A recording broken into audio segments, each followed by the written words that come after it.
आपल्या महाराष्ट्राचे सहकार मंत्री बाबासाहेब पाटील काल यांनी जळगावच्या एका सभेमध्ये असं वक्तव्य केलं की शेतकऱ्यांना कर्जमाफीचा नाद लागला. पण आम्हा नेत्यांना निवडून येण्यासाठी आम्ही असे वक्तव्य, असे आश्वासन करत असतो.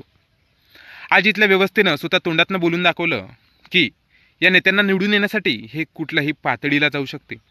कधी शेतकऱ्यांना खोटी आश्वासनं देऊ शकते, तर इथले कधी महाराजांच्या खोट्या शपथीसुद्धा घेऊ शकते. इथल्या व्यवस्थेनंच कधी काळी आपल्या शेतकऱ्यांना जगाचा पोशिंदा म्हटलं होतं. पण आपल्या जगाचा पोशिंदा कधी कर्जबाजारी झाला हे आपल्या शेतकऱ्यांना कधी समजलंच नाही. इथल्या व्यवस्थेनंच कधी काळी आपल्याला इथल्या अर्थव्यवस्थेचा कणा म्हटलं होतं. पण या अर्थव्यवस्थेच्या कण्याचं कंबरडं कधी इथल्या व्यवस्थेनं मोडलं हे आपल्या शेतकऱ्यांना कधी समजलंच नाही. कधी काळी इथल्या व्यवस्थेनंच आपल्याला कृषीप्रधान देशाचा राजा म्हटलं होतं. पण या कृषीप्रधान देशाच्या राजाला, प्रधानाला इथल्या व्यवस्थेनं कधी भिकारी केलं हे आपल्या शेतकऱ्याला समजलंच नाही.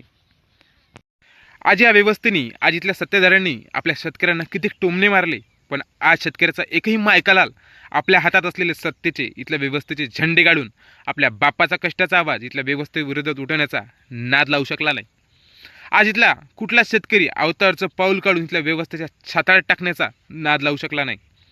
आज इथल्या व्यवस्थेनं, इथल्या सत्ताधाऱ्यांनी आपल्या शेतकऱ्यांना जाती धर्मात वाटलं, म्हणून आज इथला शेतकरी एकजूट येण्याचा नाद लावू शकला नाही.